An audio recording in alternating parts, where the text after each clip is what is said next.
doing our cha-cha warm-up exercises. All right, everybody, something funny. Good. Something touching. A mad Daniel Radcliffe fan. I love you, Daniel! And something exciting. Yay! Excellent! Let's start the show!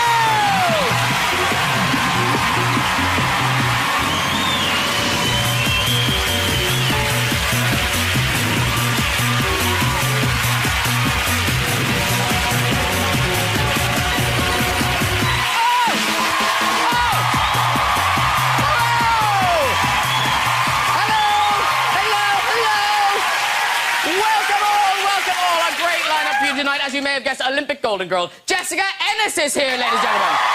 I know. Star of stage and screen Daniel Radcliffe is here. The hilarious Ricky Gervais is on the show. Plus, we've got music and chat from the brilliant Bruno Mars, everybody. So, looking forward to meeting Jessica Ennis, hearing all about her gold medal-winning exploits. Jessica has such a rigorous training routine. Yeah. Now, there she is in a wheelie bin full of iced water.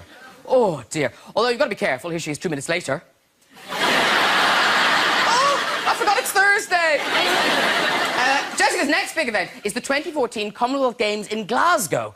There's Glasgow. Here's Jessica finding out where it is. During the Olympics, the papers covered all 7 of her events, focusing on the most important aspect of each one. The 800 metres, the high jump, the shot put. Well, they really covered it, they really did. Mind you, not the only famous arse of the Olympics. Yeah.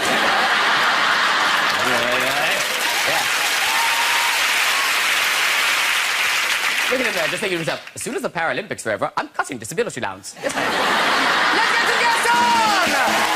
Later on, we'll be having music and chat with Bruno Mars. But first, he's the genius behind the idiot abroad. It's Ricky Gervais! Whoa! There you go. Hello, sir. Welcome back. Thank you. It's the personal best for me. I've got Jessica Ennis! Oh!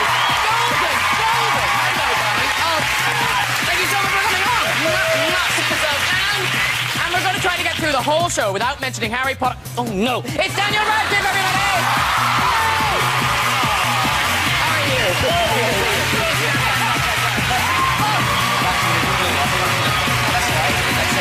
Oh, hello, all. Hello. Hi. You're all very well. Well, I say, Ricky, welcome back. Daniel, welcome back. Jessica, you haven't been on the show before. No. But you nearly did, and then you missed out. I was absolutely gutted. It was before the Olympics, so I had to train and prepare, so... Yeah. I hope it was worth it. No, because you were going to meet Will Smith, weren't you? Will Smith was on the show. Oh, I was so gutted. I was so excited, and then, yeah, I had to turn it down, and... And now she's got us. Oh, I love it. Yeah. Showbiz tip, don't talk about people you prefer in front of famous actors and comedians. Yeah. No, the Olympics was an amazing summer. You guys, presumably, like everyone else, you watched it all. My favourite ever, really. Oh, Olympics? Yeah, absolutely, yeah. Oh, good, I'm glad you liked it. Ricky, you do running and kickboxing and all sorts now, don't you? Well, I always did. I just did it once a year before. Now I do it every day. No, because it's the body beautiful now. Well, hardly. No, there's been pictures... It's all relative, isn't it? You wouldn't be saying it if I've always been, you know... No, but there's pictures of you looking gorgeous. What you're saying is I used to be a horrendous fat rat. No, I can... Oh, OK, listen. Right. No, I can explain that photo for a start. That was the day of the Golden Globes. I don't mean in my pants. Come on. Grow up. No, that was the day of the Golden Globes, and I'd been on Ellen, you know, the big chat show in America. Yeah. And she gave me those gold lame pants and said, will you wear these? Now, I didn't want to wear them for the Golden Globes because they're uncomfortable. They're way too small for me. Even I say so myself. Right? I look like an action man after I put them on. Right? And so I took a picture. That's the 4 seasons in LA. I took a picture to send her. And the thing is that after the Golden Globes, me and my girlfriend went back to the hotel. We had a bottle of champagne that they put up there. Well done, congratulations. And the next day, we flew to New York. Now, those shorts were so small that when I took them off, they ripped. Right? So in the bin that I left behind in the hotel was some ripped gold lame hot pants and an empty bottle of champagne. So, what did that look like? And Daniel, you're not shy about, you know, showing us your body. No, I do it all the time now. Apparently, yes. Just every job I do, I seem to be. Yeah, you got naked naked with a horse, didn't you? I did, yeah. It's a Maybe you should explain that.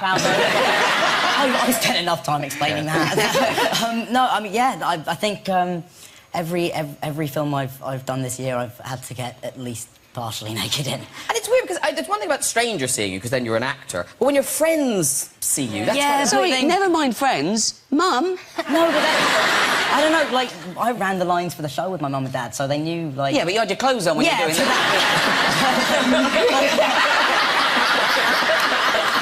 I can't do it properly, Mum, unless this is an dress rehearsal. I don't know, so they knew what I was getting myself into, so I guess... Well, they've known it all their life, haven't they? Yeah, by the time I get Do you stay in shape? Because you look quite ripped in there's lots of pictures of you. That was... Black and white. Why didn't I do black and white? That's where you go wrong. Low angle, too. Yes.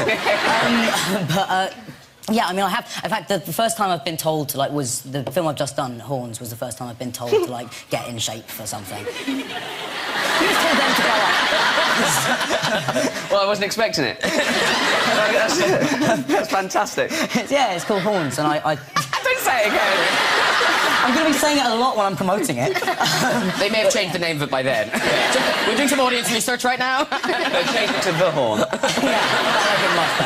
And, yeah, so that was the first time a director's, like, told me to, like, get in the gym and sort of go and be sort of slightly fit. Anyway, we're talking about bodies, and no one can compete with Jessica Ennis, the body. I mean, look at that. So, if you did slip out of your gown now, do you look like that? Do you look like that now? Maybe a little bit smoother around here. Only a little bit. Maybe it's a 4-pack and not a 6-pack. You just won a poll, the new best celebrity body. Apparently, yeah. Yeah? It's mad. But it's good because it's a sporting figure that's out there now, which is a nice kind of image to put out there as opposed to the kind of really stick, skinny women that we see all the time, so it's good. Because originally, when you... Yeah. Yes. It shows how kind of things have changed, because wasn't it one of the big stumbling blocks for you personally to kind of going into athletics was you didn't want to look like that? Yeah, definitely. When you're an athlete starting out, you know, you're a young girl, 14, 15, and you're told to go in the gym and you've got to lift weights and you've got to be stronger. It's not what kind of your friends are doing and what you kind of want to do at that age. So it was a time when I was kind of like, is this what I want to do, and is it going to help me? Is it the way I want to look? But now, if it's the chance of winning an Olympic gold medal, then it's something that I definitely want to do. Yes, and actually, I am drawn to is that it? It is, Oh, yeah. can we see the medal? Can we see the medal? Yes. Oh. Look how... See, we're so excited. It's an Olympic medal. Yeah. I nearly left it in the dressing room. Oh. Yeah. Can I see it? How heavy? Heavy. Oh, that is heavy. That's amazing, isn't it? I think you should say they asked you to bring it. You don't carry that around with you all the time. Every cab you get in. Can I see the medal? But can I just say, because that's just the same medal that everyone... I mean, gold medal that everyone... If you win something, you get a gold medal. Yeah, not everyone gets it. No. We're all winners. Yeah. I just want to think, because you did 7 events. You know, if you run 100 metres and win, you get that. You did 7 events. It took you 2 days. I think they should amalgamate them and give you, like, a big gold bin lid or something. It should be bigger for 7 events. Well, it's pretty big, but... I feel cheated on your behalf. Yeah, cheated. You're one of the only people I think I've ever met who's not impressed by a gold medal. Everyone gets one of those. Everyone. They hand them out when you walk through. I squealed backstage when I saw that. Did you? I made a noise. Like, I went, ah! Like that. And I love they give you a little case and everything. I know. And they tell you how to look after it, what you should do, cleaning it. Yeah. Well done. A cleaning kit and stuff. No cleaning kit, just a guideline. Oh, right. What you Do should you have to get the stuff guideline? yourself? Yeah, well, do you want me Is to it show you? non-abrasive? It's really not interesting. I know. Tragically, I am I interested. think we're all interested in the inside Use of a this case. non-abrasive surface. What does it say? Care attachment. It's been designed and manufactured to the highest standard. Prevent damage and preserve its appearance. Handle your metal with care. OK, here we go. Yeah, I was right. Avoid any sort of impact or abrasion. Always try to carry it in its box. Hello. Only cleaning it using a soft, dry cloth, preferably cotton or soft muslin. This is really specific, isn't it? Yeah. Do not use any liquids, chemicals, or abrasive substances when cleaning it. Wow. Interesting stuff. It sounds like there's not that much gold on it. One bit of vim. Oh, apparently it's lead. Non-abrasive surfaces. Well, thank you very much for bringing that in. And it's just, I'm thrilled. What an amazing thing to have. Thank you. Amazing. Right, now, Daniel Radcliffe, for to you. No, what I love about you is you can't second guess what you're going to do next. You know, because when you leave kind of the most financially successful film franchise of all time, and then, you could have done anything. But you've done, you've done plays, you've done musicals, you did a horror movie, and now you're on TV. Yes. But doing something really specific. It's quite bizarre. Yeah. But it's excellent. It's Sky Arts One. Tell us what you're doing. It's a thing called A Young Doctor's Notebook. It is very hard to describe. Basically, it's a medical comedy set in Russia in 1917. It's based on a... we all know that. My character is... Simply in the script is called Young Doctor. He arrives at this very remote hospital, and he's kind of just dumped there, and he has to cope with an array of patients suffering from, legs that need to be chopped off and throats that need to be operated on, and a syphilis epidemic. None of it sounds funny. However, it is in fact... it's very funny. It's very funny, and it's all seen through the eyes. The book is very funny, and the way the show's kind of been set up is that you're seeing myself and John Hamm play the same character at different stages of his life, older and younger, and he is sort of remembering his own life, and so I'm a figment sort of his memory, and he's interacting with himself, which allows us to have some quite funny kind of interchanges as he watches his younger self. Because that's the thing, it's really Russian. Oh yeah, that's the other thing that's worth saying is it's extremely bloody. Like there are no punches pulled on either the leg amputation or the tracheotomy. Yes, the blood budget was used. Yes. But it was worth it. And the syphilis thing, because there's an awful lot. I mean, drip. It's syphilis is... It sounds just like Dad's Army. It is classic British comedy. That's the thing, it kind of is. But you know the scene where you're telling a whole family they've got syphilis? It's one of my favourite scenes. I get to tell a mother and two young children that they all have syphilis. How did they all get it? Well, it's you don't just get it like that. Oh. What? Are you a real doctor now, are you? Oh. He's qualified now. He's not only a foot taller, but he's qualified doctor. Christ. We've got a clip from the Young Doctor's Notebook. This is your first labour. You're attending... delivering my first baby. Delivering your first baby. Yeah. The Notebook is on Sky Arts 1 Thursdays at 9 o'clock. But in terms of gore and stuff, because, Jessica, in athletics, one of your events, the javelin, that's an accident where you're throwing a spear in a populated area. Have you ever hit anybody? I've never hit anyone. But there's a decathlete called Roman Gervais, and someone was throwing. He was on the side of the kind of track doing long jump, and it went in his shoulder. And literally, he's just so hardcore, this man, he just went, and ripped it out. And he was fine. Amazing. Seriously, that's so true. It was Get me Dr. Radcliffe.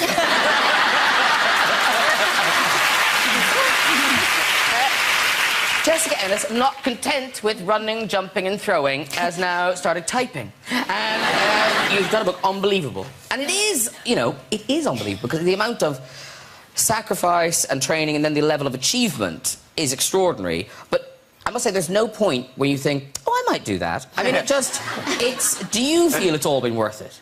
Oh, of course, yeah. It's just, this whole year has been unbelievable. It's been incredible, the whole kind of journey, and it's not just been this year, it's been the past few years, and having an injury in 2008 and coming back from that to this position, I would never have imagined that I would get to this point. Because you talk about sacrifice and stuff, but unless you're reading this, you don't quite get the level of sacrifice. That you're completely focused. It's kind of if you need to eat, you need to eat. If you need to sleep, you need to sleep. You travel, you're training, and the other odd thing, I don't know if you know, that the drug testers can just show up at your house whenever they want. Yeah, you have to. It's a good system we have in this country, so you have to provide an hour of every day that you're going to be in one place. So I have mine in the morning, so it's 6 or 7 in the morning, because I know pretty much I'll always be in bed.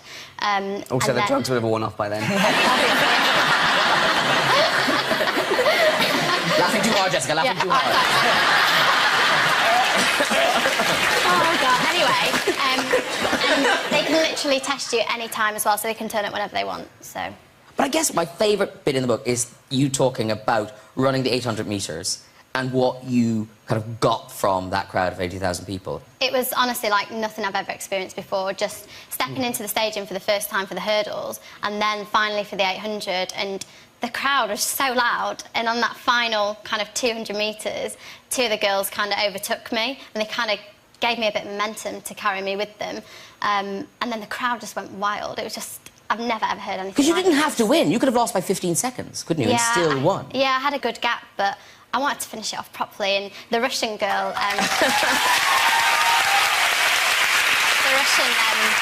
the Russian girl, Tatiana Chinova, she'd beaten me previously, earlier on in the year in the 800, and she'd gone to the press and said, "Oh, I can still beat her in the 800." So as she came past me, I thought, no, not this time, not this time. And I wanted to celebrate and enjoy that moment. And of course, I suppose it's happened quite fast because before the Olympics, we knew your name, but it was only really in the build-up to the Olympics where suddenly you were the face and those posters were everywhere. Was that very odd for you? Yeah, very strange because. I was just doing what I do every year, competing and training, and then suddenly it's Olympic year and it's in London and everyone knows about it. And, I was part of a lot of ad campaigns going into that, which was great fun, but really, really surreal, driving to training and seeing posters around my city, coming to London and seeing, big billboards and stuff. It was madness, really. Was there a time when you were sort of cheating on your diet? Well, yeah, I drove down from my house. I was going to go and get some chips, some fish and chips, like you do. And, there was this massive Powerade poster of me, doing these crunches, really sweating, working really hard. And I just thought, I cannot go in there. So I turned around and went to the supermarket. I couldn't, though. Can you imagine coming out with a bag of chips?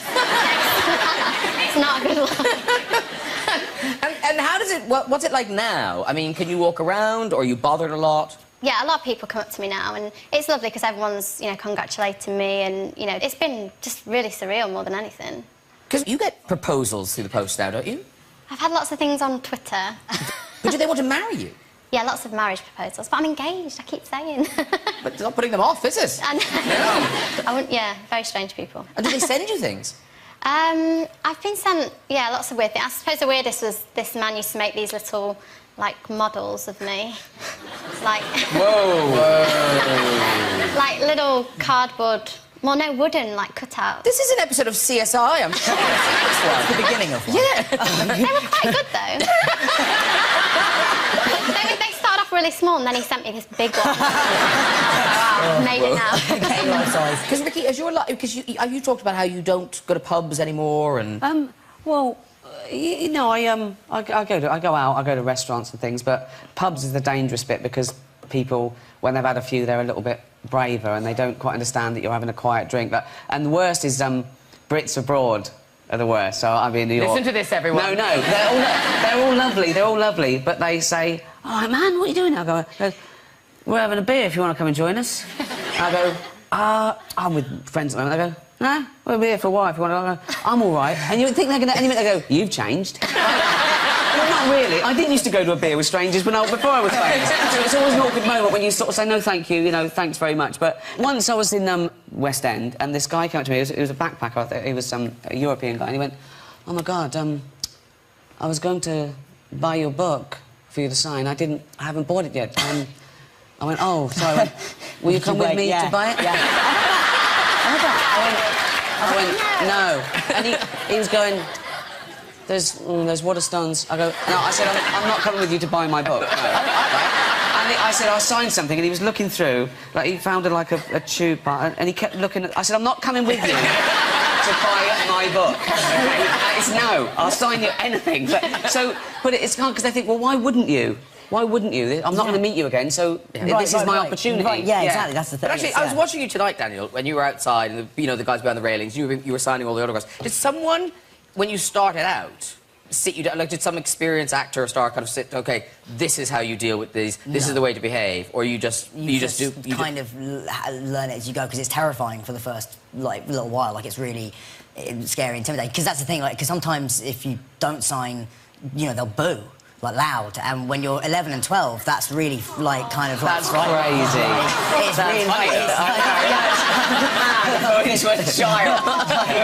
Shirley Temple. so like for a while, it was like it used to really like freak me out. But I think it's something you get a lot better at and more used to, and then like. But it's also kind of great because sometimes because that's the thing. Sometimes you say things that you're like. To somebody I'm meeting for the first time, I would sound like a massive narcissist. But because of how crazy parts of my life has been, it's just the case. So the other day I said to somebody, when they asked me to sign their arm, I now say to people, please don't get this tattooed. Which sounds insane and egotistical, but I met a girl who got my horrible signature, like, tattooed. See, there's a guy that's got Brent on his, like, the whole thing. Brent! I mean, not even a cool guy like me. You know? It's just me going... and it's massive! But yeah, it's, you know, it is very strange. Well, you may want to thank your fans after tonight, Daniel, because they may be giving you your next film. OK. Yeah, because there is a website called Simply Daniel Radcliffe Fan Fiction, OK? OK. And what happens on here is... Great. Have you been to this yet, Dan? I actually didn't go on it. I was somebody... well, don't worry, we're bringing you here now. OK, so there you are. Unleash your heart to the world of Radcliffe. Simply Daniel Radcliffe. It's a fiction. Right, here we go. So this one's called Cabin Fever. OK, here's the plot synopsis. Maggie is the president of her own clothing line, Mystique Clothing. She's taking some time off for a summer vacation. When she shows up, Daniel Radcliffe has taken her cabin. Now they have to share the cabin, and Maggie doesn't like him at all. Brilliant. I like the way it's not even like... No. I like the way it's not even like fantasy fiction. It's what it would be like if we met and they hated me. No, exactly, I don't like him much. I don't like him hypothetically. But then obviously you grow to love each other, I'm sure. Oh, OK. These are just little synopses. I hope so. Yeah. This one's called Distant Hearts. Casey's in love with Daniel, who's 2 years younger than her. She'd do anything for him. But when he wants to break up with her, she runs off and gets hit by a car. That might be the whole film. Or maybe you teach her to walk again, something like that. Yeah, I'm not sure. Grace, this is solo. Grace travelled down the lonely winding road to an old crossed-off apartment building. She opened the door, covered with police tape, walks inside, and hears the gentle strumming of an acoustic guitar. God, I don't like myself in any of this. Not to worry, they love you in all of them. OK, very quickly. Sierra and Clarice are best friends. They are both dancers. One's a professional dancer. The other's an exotic dancer. They are both in love with Daniel Radcliffe. Which one will he choose? It's tricky. They are very special. Thank you, everybody who writes them. We thought we'd freak him out by putting in... Oh, have you done one? No, we can put one in. Okay. Oh, come on. OK, so come on. So, let's make it about you and Jessica. Jessica. OK. Yeah. So, what should we call it? Something, Olympic something. Olympic porn? No. Olympic world. Daniel is an astronaut and he wants to start a new colony of people. So he finds the perfect woman. Oh, wait, I've got to write this down. OK. This is great. We don't need to work. Olympic Daniel world. wants to find his perfect woman. I've got to put authors in yet. Hang on. Don't put my name to this. Oh, wait. Don't you dare put my name to this. I'm a professional writer. Radcliffe and Graham Norton. It's my show. OK, so the story is... So what is it? So Daniel Radcliffe's an astronaut. He's an astronaut, but he realises that Earth has only got a few years, so he's got to go to another planet and start the human race again. Hang on. I thought you got the spaceman, because I can't spell astronaut. Daniel is a spaceman.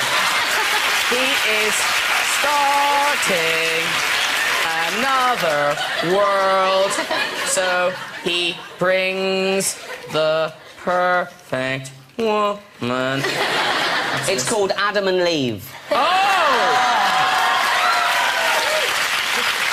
Ennis, will they be able to breathe?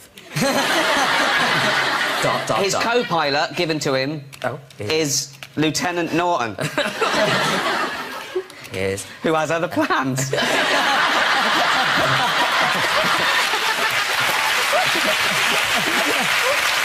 I'm submitting it. I'm submitting it. Ad story. There we go. Lovely. That'll be on the side now. Just enjoy that. Written by all of us. There you go. Very good. Okay. Nice. Now, Richard Gervais, you come all the way from Scandinavia to join us. Yes, I'm back and forth. Yeah, I'm doing a bit of a European tour at the moment. What's that based on? Is it The Office, or is it extras, or is it all of those things? No, it's my stand-up, you know, but I haven't released it there, so it's like my greatest hits. Ah. Yeah. And you have to change it. Some people call it money for old rope. I don't have to change it. No. You know, a lot of Europe, particularly Scandinavia, speak perfect English. You know, they're really smart. They get everything. All right, and talking of abroad, Idiot Abroad. This is the third series, and it's on Sky at the moment. That's right. Yeah. And this time it's different. Carl is travelling with your pal Warwick Davis. Oh, exactly. Yeah. Christ, I didn't know that. Yeah. Well, have you done that to Warwick? It's amazing. Warwick was up for it. I bet. When I first pitched it to Carl, I said to Carl, I said, it's slightly different this time. OK, it's you going round on a bike, right, with Warwick in the basket. And Carl went, so I'm doing all the fucking pedalling. There they are. But actually, what's funny about it is that Warwick is so keen. Warwick's loving it. Warwick is the least complaining person I've ever met. Yeah. He had to every day he came to work on Potter, he had a full head prosthetic, not just full face, but full head that he was just like enclosed in. It was 3 hours to get in and like 2.5 to get off, and he was in it the entire day. And for 10 years, and he never said a word. Carl was taking the mickey out of him for that. He says, no one knows who you are. You're always covered up. He said, for all I know, you could have been in the bin in 3, 2, 1.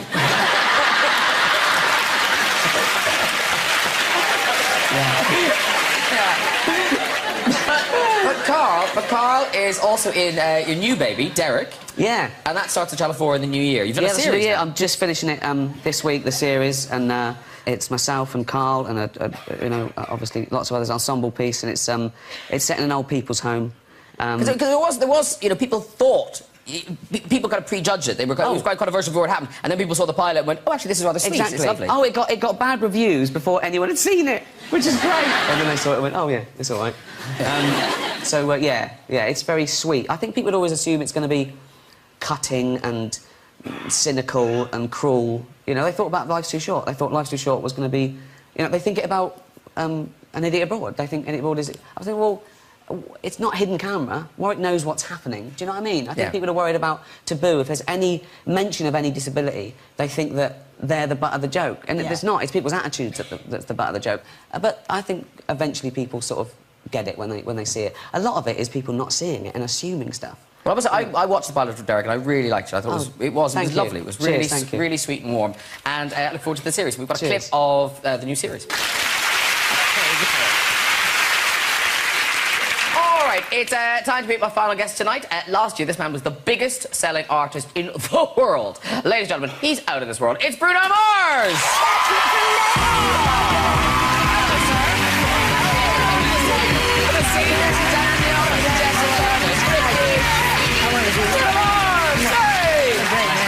Oh, hello, sir. How are you? I'm good. Oh, you are good, aren't you? Wow.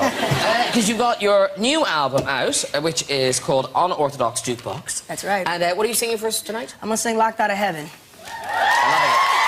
They're loving it. They're loving it. And you wrote a lot of the songs on this. All the songs. While you were touring the last album. Yeah. I think that was a big part of this album. You know, there was times I was on stage and I was like, oh, I wish I had a song like this. So I took all that energy and put it on Unorthodox Jukebox. And you got inspired in all sorts of places. You were inspired in a strip club. Yes. Mm-hmm. Do tell us.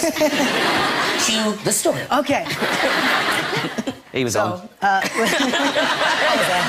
Radcliffe on a pole. Oh, yeah. I'm not Pole, I'm a Russian. No, we had a show in Paris and we had the day off the next day. So me and the guys, we all wanted to go out, the band, and we ended up in this real seedy strip club. Weird. Normally. Yeah. The DJ recognized me, and you know I'm trying to lay low, and he said, ladies and gentlemen, we got a special guest, we got Bruno Mars. And I was like, oh, damn it. Cover's blown. But the worst part was he started playing my first single, Just the Way You Are, which I don't know if you've heard it before, but it's like the... Beautiful song. But it's the last song you want to hear in a place like that.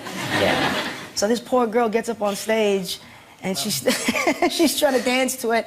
And I looked at her and I said, I'm sorry. This is not...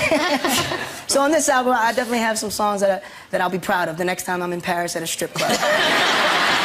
But you wrote one specifically, didn't you? Money Make Her Smile. That's right. That's lovely, yeah. So get ready, you French strippers. just so many beats per minute. Jesus. Slow it down. Yeah. Dizzy. And now you've been in Britain, you've been enjoying... I love it out here, man. Because you like tweeting, don't you? Yeah, it's a good way to just straight to the fans. Because, Jessica, you tweet, but sweet tweets. Do I? Can we show the picture of your dog? Yeah, please. Oh, this is adorable. This is Jessica's dog wearing the gold medal. Mila. Oh. You know that room could do with a table. I don't know if you've lived there long, but just an occasional, something. Okay. Maybe a rug, just something. That's where she does her sit-ups. Yeah. She looks cute, though. She does. Because Ricky, you tweet pictures of yourself. I haven't got a dog.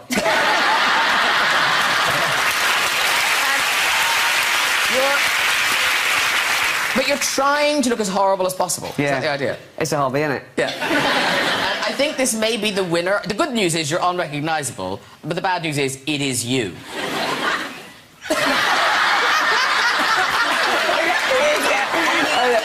I do. Yeah. How do you do that? They're called bath pics. There's just me in the bath. I do one every now and again.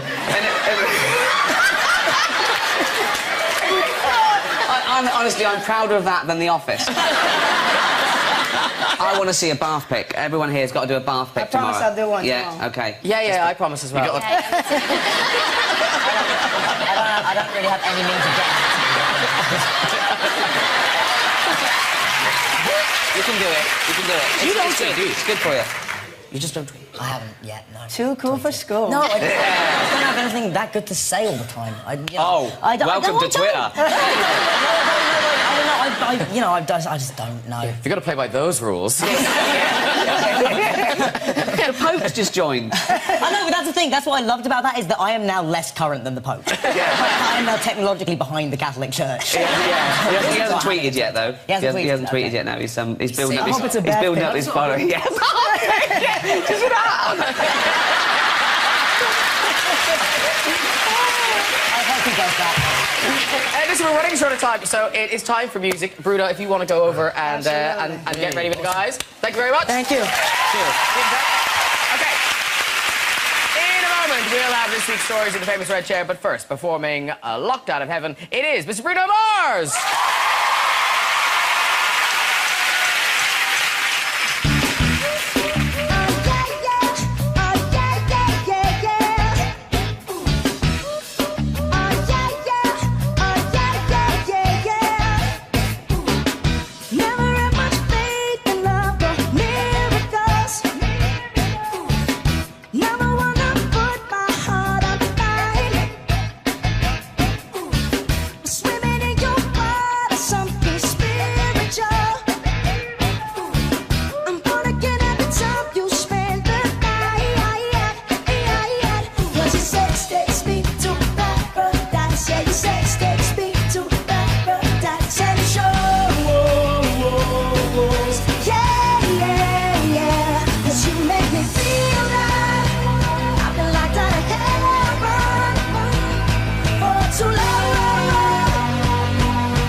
You bring me to my knees, you make me testify.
Roy Zoo. Wow! Fantastic job. Have a quick seat. Have a quick seat there. Thank you, man. Thank you. And one more time for the band, ladies and gentlemen. Great job. We didn't see the dancing coming.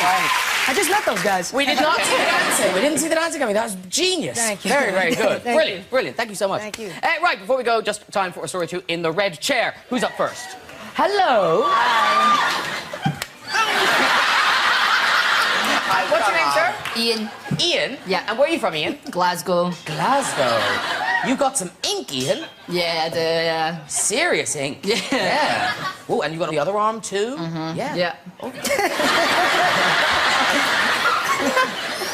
It just seems unlikely, that's all. Off you go with the story, Ian. Well, I used to work in a call centre, and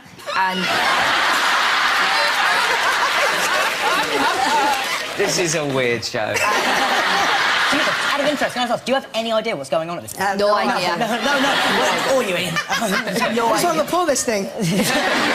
Okay, so you're working in a call centre. Yeah, and a customer calls, he's hysterically crying, and I was like, oh my goodness, sir, are you okay? What's wrong? He was telling me that people came out to fix his internet, and they left some live wires in his garden, to which, like, I was like, oh my goodness, sir, I'm so sorry, we'll get that cleared up, blah, blah, blah.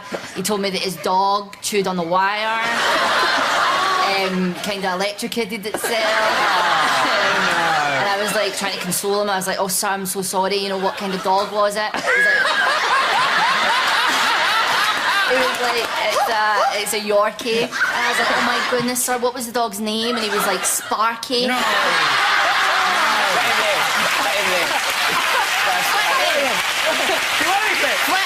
Okay, you want to speak there?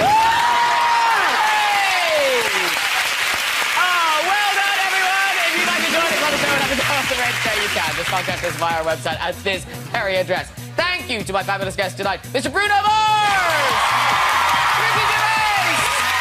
Jessica Ennis! And Daniel Radcliffe! Join me next week with the star of the new Hobbit film, Martin Freeman, comedian writer Dawn French, top comic Lee Mack, and pop princesses Girls Aloud, ladies and gentlemen. I'll see you then. Good night, everybody. Bye-bye!